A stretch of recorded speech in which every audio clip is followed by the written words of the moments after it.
Merobohkan pohon.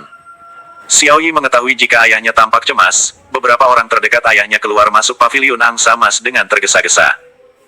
Meski suasana hatinya sedang baik, ia tetap saja memikirkan situasi apa yang sedang dialami oleh ayahnya. Seusai sarapan ia menemui ayahnya dan menyapa dengan hormat, "Ayah, apa yang terjadi?" "Beberapa kekuatan besar akan bergerak dari ibu kota, kotak yang akan terjadi kegaduhan besar," jawab Xiao Sugang dengan tatapan kosong. "Apakah ini berhubungan dengan Yuan Gege?" Xiao Yi memikirkan tentang kematian pangeran dan putri Wang. "Ya benar," jawab Xiao Sugang. Xiao Yi menghela napas, ia tahu masalah ini akan berujung pada pertikaian berdarah. Melibatkan banyak pihak dan juga mengancam keselamatan nyawa Li Yuan sendiri. "Ayah, aku percaya jika Yuan Gege sudah memperhitungkan semuanya.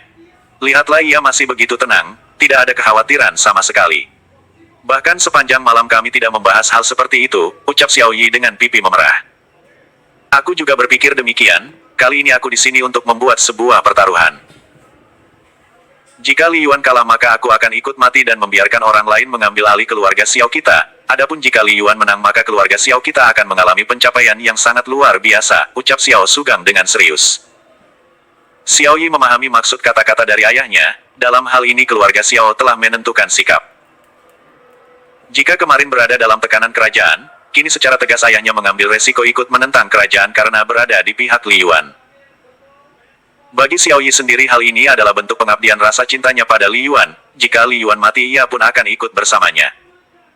Di sisi lain, dari semenjak selesai sarapan Li Yuan tampak asyik bermain dengan adik perempuannya.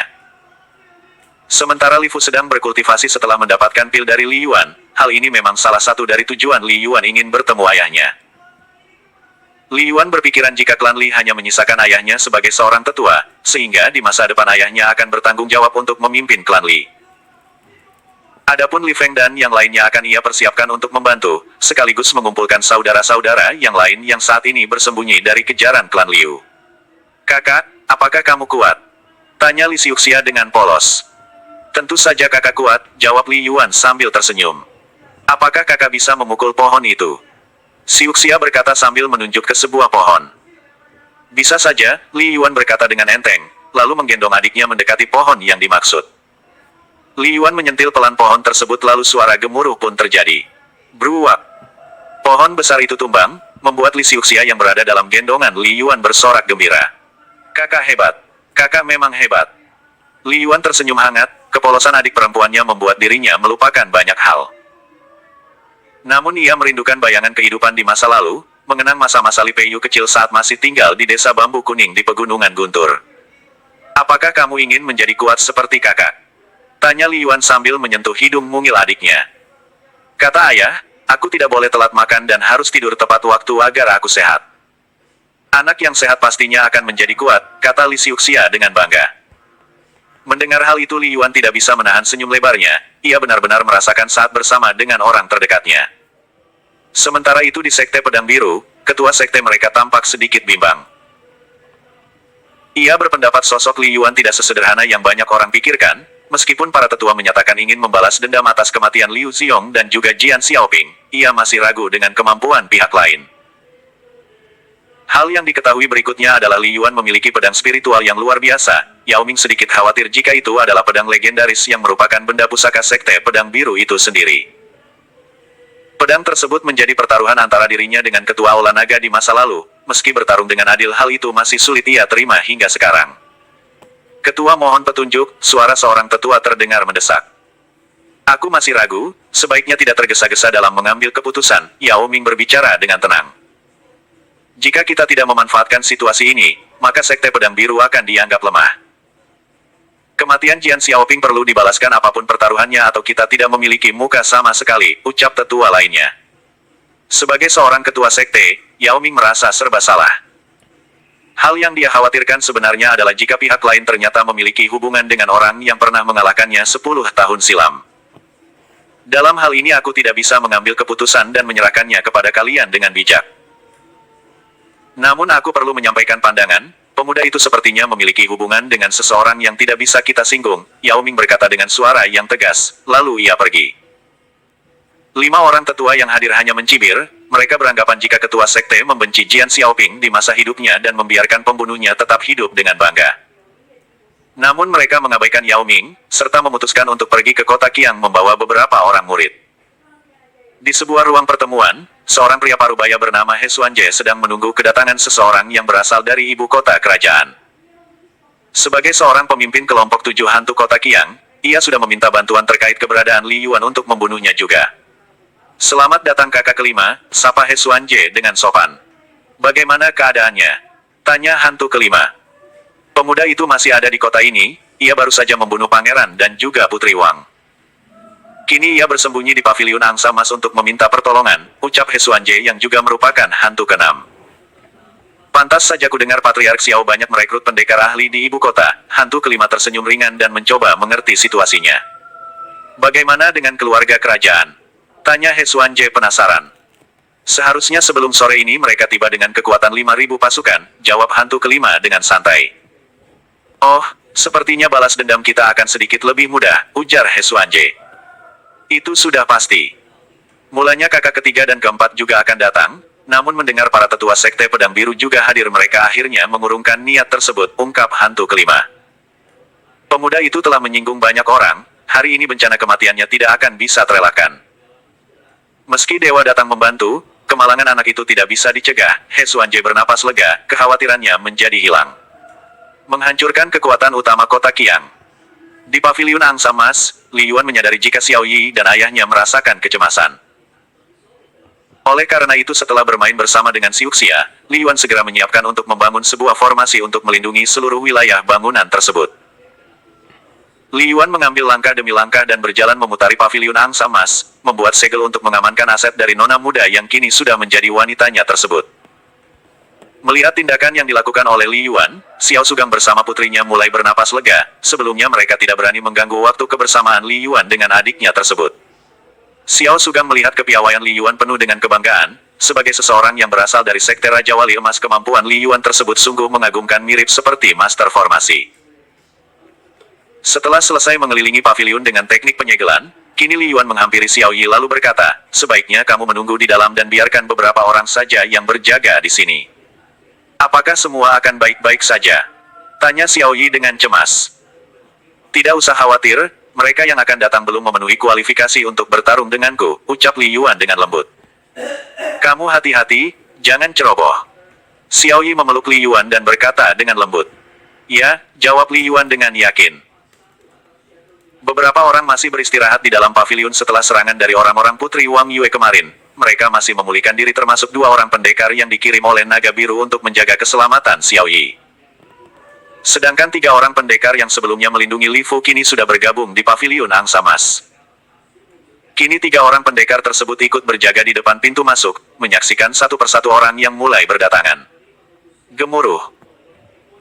Penduduk kota Qiang yang berada di sekitar paviliun angsa emas segera menjauh. Hawa membunuh dari para pendekar tingkat tinggi membuat mereka tidak berani mendekati lokasi paviliun angsa emas. Satu persatu mereka mulai bergosip, melihat kekuatan besar yang berasal dari pasukan keamanan kota Qiang dan orang-orang klan Liu membuat penduduk biasa merasa tertekan. Pada saat ini ada banyak orang di depan paviliun angsa emas, mereka semua berasal dari kekuatan utama kota Qiang. Bahkan kekuatan lain seperti kelompok 7 hantu pun ikut datang, mereka semua datang untuk mengepung paviliun angsa emas dan membunuh Li Yuan. Begitu mereka muncul, Li Yuan segera berjalan keluar dengan aura yang tenang. Ia memeriksa dengan seksama, lalu mencibir dengan sudut mulut terangkat. "Li Yuan, kau sungguh berani. Kau sudah membunuh anggota klan Liu. Kamu pasti mati," ucap seorang lelaki parubaya. Ia adalah patriark klan Liu, bersamanya ada tuan kota dan seluruh anggota klan Liu termasuk Liu Sang yang dulu pernah bersinggungan dengan Li Yuan. Di belakangnya hadir juga kelompok 7 hantu, semuanya datang satu demi satu memenuhi halaman dekat pintu masuk paviliun angsa emas. He Xuanje bersama hantu kelima dari kelompok 7 hantu segera berjalan keluar dari pasukan itu. Ketika Li Yuan melihat kedua orang itu, ia dapat merasakan kekuatannya berada paling tinggi di antara yang lainnya. "Li Yuan, kamu sudah membunuh adik seperguruanku. Seluruh kelompok 7 hantu telah mendapatkan perintah untuk membunuhmu. Hari ini kamu pasti mati," ucap He Xuanje dengan tatapan ingin membunuh. "Apakah kalian semua layak berkata seperti itu? Kalian pikir kalian siapa?" ucap Li Yuan dengan santai. Cari mati. Teriak hantu kelima yang tersulut emosinya. Tanpa banyak bicara lagi ia maju dari kerumunan dan bergegas menuju Li Yuan. Ia adalah pendekar dewa semesta yang sedikit lebih kuat dari Ye Tianling pemimpin kelompok 7 hantu kota Qianzi yang tewas di tangan Li Yuan. Kamu bukan tandinganku, bawa serta yang lainnya. Li Yuan memandang lelaki itu dan berkata dingin. Li Yuan tidak ingin membuang waktu, ia merasa masih ada pihak lain yang akan datang. Daripada membuat repot, maka tidak ada salahnya membersihkan mereka terlebih dahulu. Kamu terlalu sombong, bentak He Xuanje dengan marah. Majulah dan bersiap untuk mati. Tantang Li Yuan tanpa basa-basi. Detik selanjutnya pedang naga biru terangkat ke udara, tubuh Li Yuan bergerak dengan ringan ke arah dua orang pimpinan kelompok 7 hantu yang sudah mengedarkan tenaga dalamnya tersebut. Tidak lama kemudian, terdengar bunyi, klik. Dua kepala terpenggal dan darah kental menyembur dari dua tubuh yang baru saja ambruk ke tanah. Sudah kubilang kalian bukanlah tandinganku, tapi kalian terlalu ingin cepat mati, ucap Li Yuan dengan dingin. Lalu Li Yuan memandang ke arah Patriark Liu dan orang-orang yang berasal dari klan Liu, mereka terlihat terkejut dan gemetar ketakutan. Aku belum memperhitungkan perbuatan kalian kepada keluargaku di klan Li, tetapi kini kalian semua ada di sini. Bagaimana aku akan menyia-nyiakan kesempatan ini? Tatapan mata Li Yuan sinis, penuh dengan permusuhan. Ketika mereka mendengar perkataan Li Yuan, tidak ada yang berani bergerak maju. Entah mengapa pada saat ini mereka ingin masuk ke dalam sebuah lubang untuk menyelamatkan diri. Orang-orang kelompok 7 hantu pun tersadar, dua pimpinan mereka terbunuh begitu saja tanpa bisa mengerti bagaimana caranya mereka mati. Kini semua orang baru sadar mengapa Li Yuan berani menyinggung banyak pihak. Li Yuan adalah orang yang sangat kuat dan memiliki kekuatan yang sangat mengerikan. Mereka memegang pedang dengan gemetar, terutama Liu Sang yang sebelumnya sangat percaya diri untuk datang menghabisi musuh masa lalunya, tapi kini ia merasa konyol dan merasakan dirinya hanya untuk menyerahkan nyawa.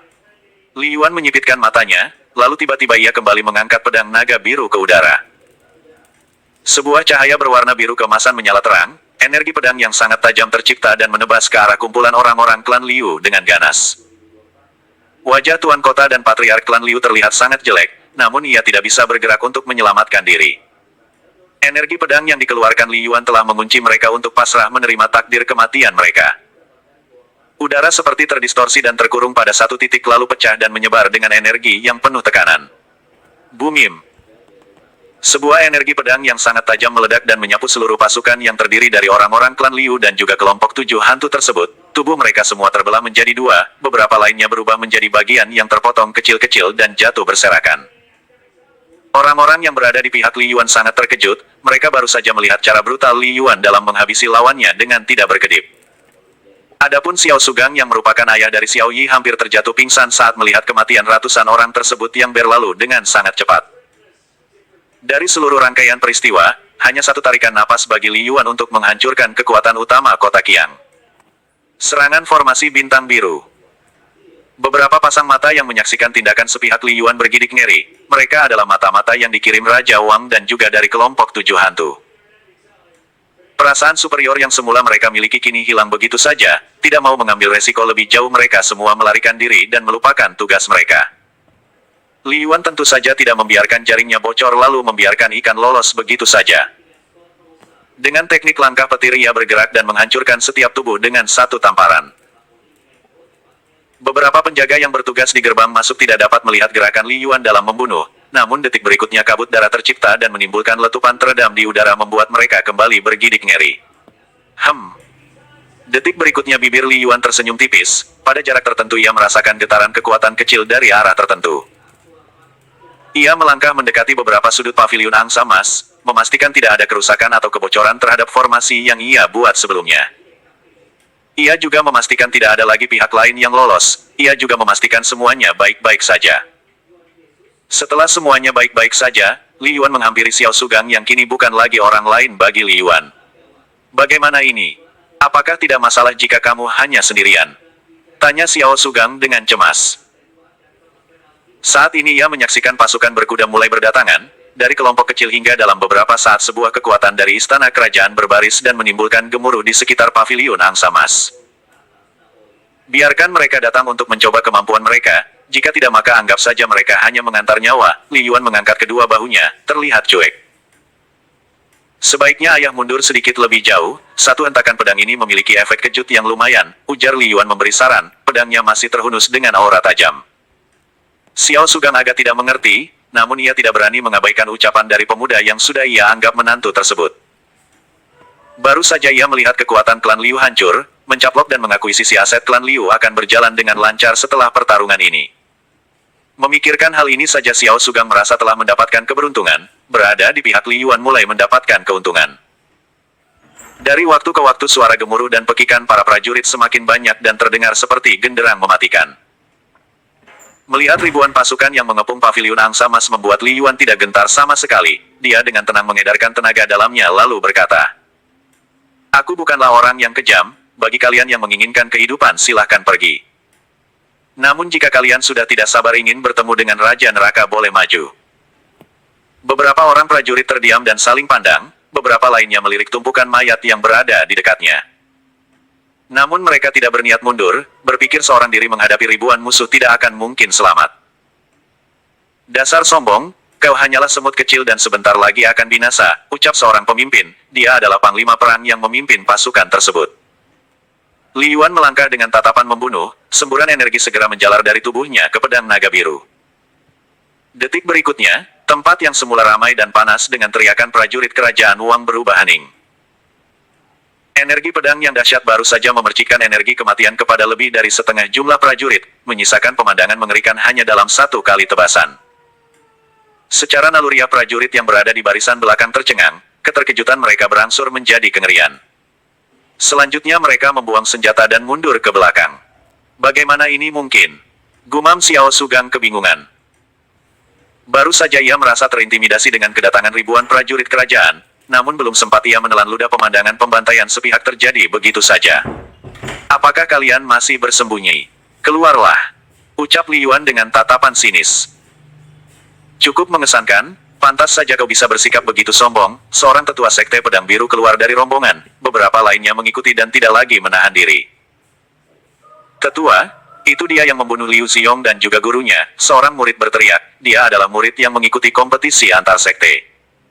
Beberapa murid lainnya ikut bersuara, "Bunuh dia! Bunuh!" Pada kesempatan sebelumnya para murid itu tidak berani mengatakan seperti itu, kini 5 orang tetua berada bersama mereka. Sekuat apapun Li Yuan takkan mampu melawan para tetua, hari ini sudah ditakdirkan untuk menjadi kematiannya. Di saat kemunculan orang-orang dari Sekte Pedang Biru, mereka yang merupakan prajurit biasa dari kerajaan Wang segera mundur dengan teratur. Pertarungan antar pendekar tingkat tinggi bukanlah sesuatu yang dapat mereka tanggung. Di sisi lain, Xiao Yi yang tidak merasa tenang segera keluar dan tersentak kaget melihat gunungan mayat di dekat gerbang masuk paviliun kebanggaannya.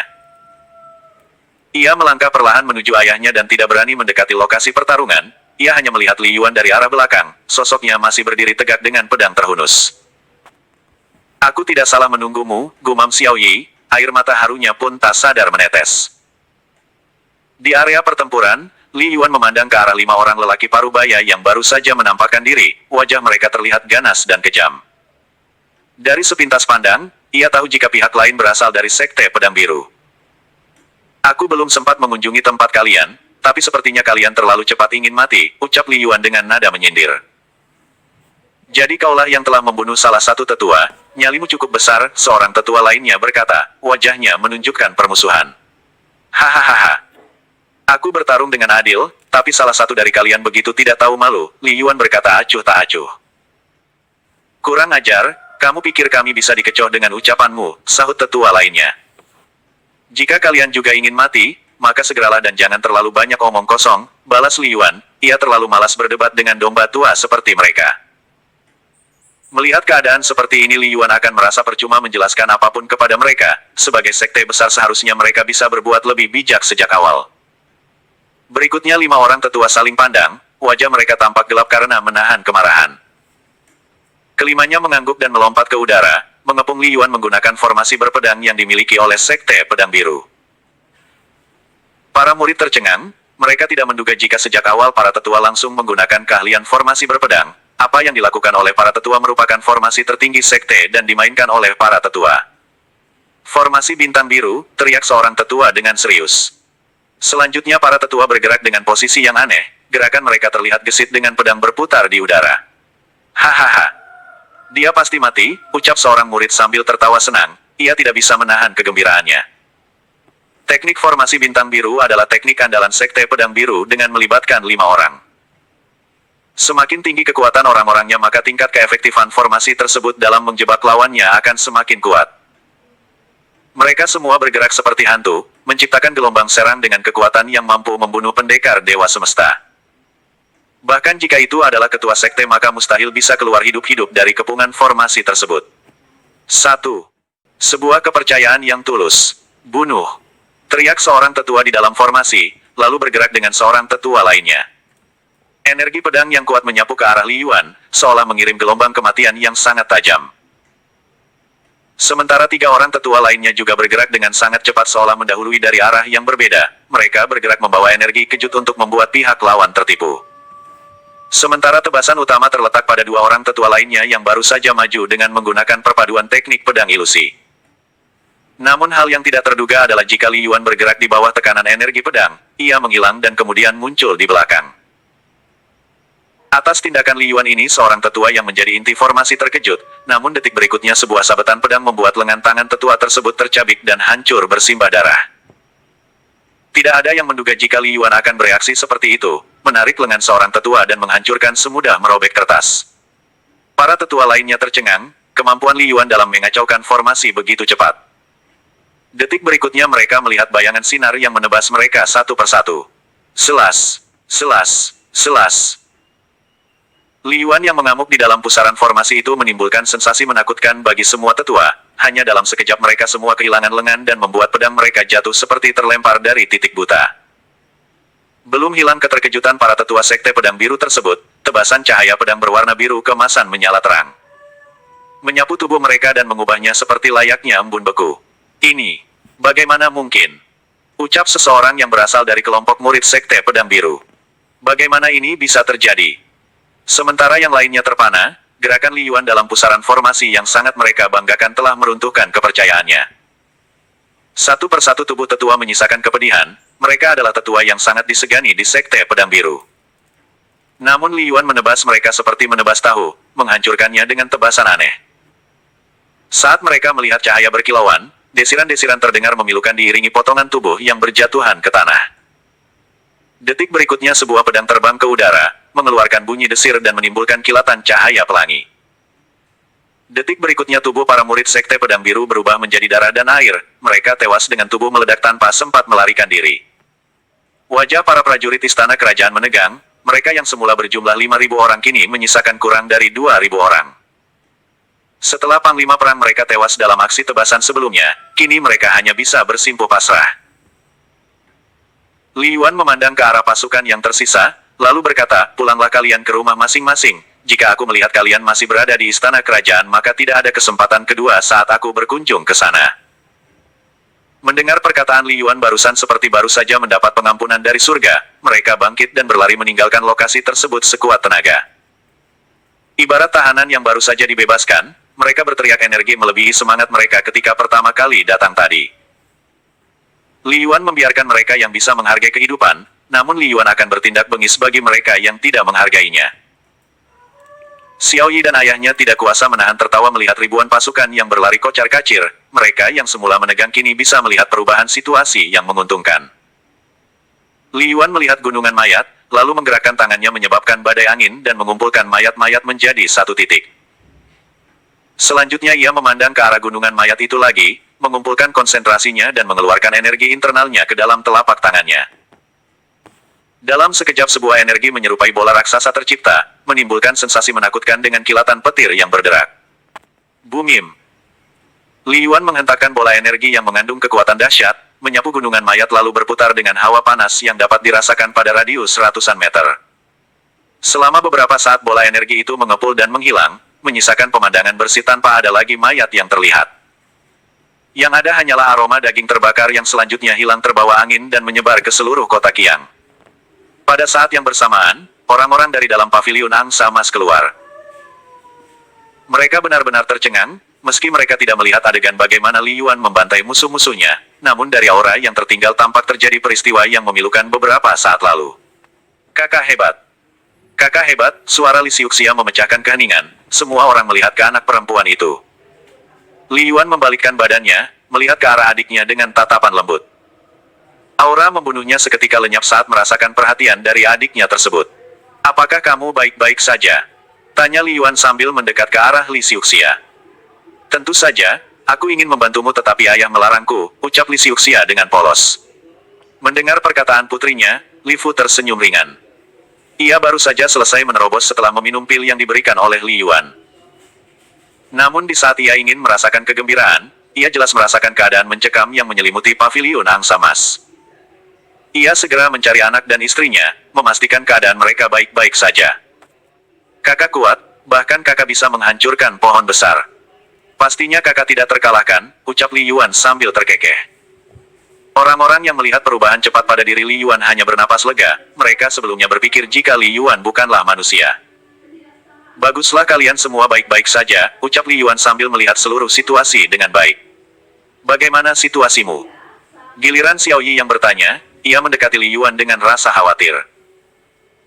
"Seperti yang kubilang sebelumnya, mereka tidak memiliki kualifikasi untuk bertarung denganku," jawab Li Yuan sambil tersenyum, menunjukkan barisan gigi putihnya. "Ya, kau benar. Aku tidak pernah salah mempercayaimu," balas Xiao Yi sambil memeluk Li Yuan di depan banyak orang. Semua orang yang hadir hanya ikut merasakan bahagia, walau bagaimanapun mereka yang mengikuti Xiao Yi di paviliun angsa mas sudah mengerti bagaimana sebelumnya. Kegigihan Xiao Yi dalam mempertahankan keyakinannya, kini berbuah manis. "Terima kasih atas kepercayaanmu," suara Li Yuan terdengar lembut di telinga Xiao Yi. Membangkitkan klan Li kembali. Xiao Yi mengangguk pelan, merasakan kehangatan dari seseorang yang ia cintai dalam hidupnya. Ia benar-benar tidak salah membuat keputusan untuk mempertahankan perasaannya untuk Li Yuan. "Sepertinya ada beberapa hal yang harus aku lakukan di ibu kota," ucap Li Yuan sambil mengurai pelukan Xiao Yi. "Bukankah semuanya sudah selesai?" tanya Xiao Yi bingung. "Aku harus ke Sekte Pedang Biru, menyelesaikan urusan dengan mereka agar tidak menjadi batu sandungan di kemudian hari," ucap Li Yuan dengan serius. "Baiklah jika demikian, aku takkan menghalangimu," ucap Xiao Yi sambil mengangguk pelan. "Kamu boleh ikut," ujar Li Yuan kemudian. Ia tidak mau berpisah dengan Xiao Yi dan ingin menjadikan Xiao Yi sebagai penunjuk jalan. Xiao Sugang kemudian melangkah pelan di antara mereka, lalu berkata, "Pihak istana pasti tidak akan tinggal diam setelah apa yang baru saja terjadi. Biarkan Raja Wang Xiet bersiap, setelah dari Sekte Pedang Biru aku juga akan ke istana kerajaan Wang untuk membuat perhitungan," ucap Li Yuan dengan santai. "Sepertinya keluarga Xiao akan menjadi penguasa wilayah timur berikutnya. Kuharap ayah bisa menerimanya sebagai hadiah dariku," ujar Li Yuan kemudian. "Apakah ini bisa dianggap sebagai mahar pernikahan kalian?" tanya Xiao Sugang dengan ekspresi menggoda. "Hahaha. Tidak, tentu saja berbeda. Hal ini dikarenakan kekosongan kekuasaan tidak boleh terjadi setelah aku menuju ibu kota. Untuk pernikahanku dengan Xiao Yi aku belum memikirkan hadiah pernikahan yang tepat, biarkan ayahku yang menyiapkannya saja," balas Li Yuan dengan ekspresi sedikit bingung. Ia melirik ke arah Li Fu dengan tidak berdaya. Sebagai seorang ayah, Li Fu sedikit merasa tidak enak saat bola dilempar kepadanya. Ia masih mengingat peristiwa beberapa tahun lalu saat keluarga Xiu menolak pernikahan dan mengembalikan mahar pernikahan di saat Li Yuan sedang berada di kondisi terburuknya. Kendati demikian, sebagai seorang ayah ia juga sangat mengagumi sosok menantunya tersebut. Xiao Yi tidak hanya cantik, ia rela menjaga Li Fu dengan baik dan berada di garis terdepan saat terjadi konflik dengan klan Liu. "Baiklah, ayah akan menyiapkannya dengan baik," ucap Li Fu sambil tersenyum senang. "Ayah, tolong siapkan diri juga untuk bergerak dan mengambil alih seluruh aset keluarga Liu. Mulai saat ini keluarga Li akan kembali bangkit. Biarkan Li Feng dan yang lainnya ikut membantu," Li Yuan berkata dengan serius. Ia berencana membiarkan ayahnya menjadi tuan kota Qiang sekaligus menjadi patriark klan Li. "Baiklah jika begitu," angguk Li Fu dengan semangat. Sebagai seseorang yang memiliki visi tentang kemajuan klan Li di masa lalu, kini semangat Li Fu terpompa kembali. Ia sangat senang jika semuanya bisa kembali, rasa sedih yang sebelumnya ia rasakan kini harus ia ubah menjadi harapan yang dibalut kekuatan. Li Yuan mengangguk senang melihat semangat ayahnya. Ia yakin di bawah komando ayahnya klan Li akan bangkit kembali dan mengarah pada kejayaan. "Untuk sementara kalian tetap berada di sisi ayahku," ucap Li Yuan menyampaikan pengaturan pada ketiga pendekar utusan naga biru. "Baik Tuan Muda," jawab ketiga orang tersebut dengan gembira.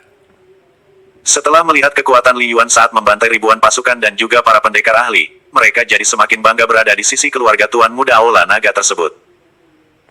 Mereka juga tahu bahwa sebelumnya Li Yuan belum mengeluarkan seluruh keterampilannya, membayangkan hal-hal seperti itu membuat mereka bertiga bergidik ngeri.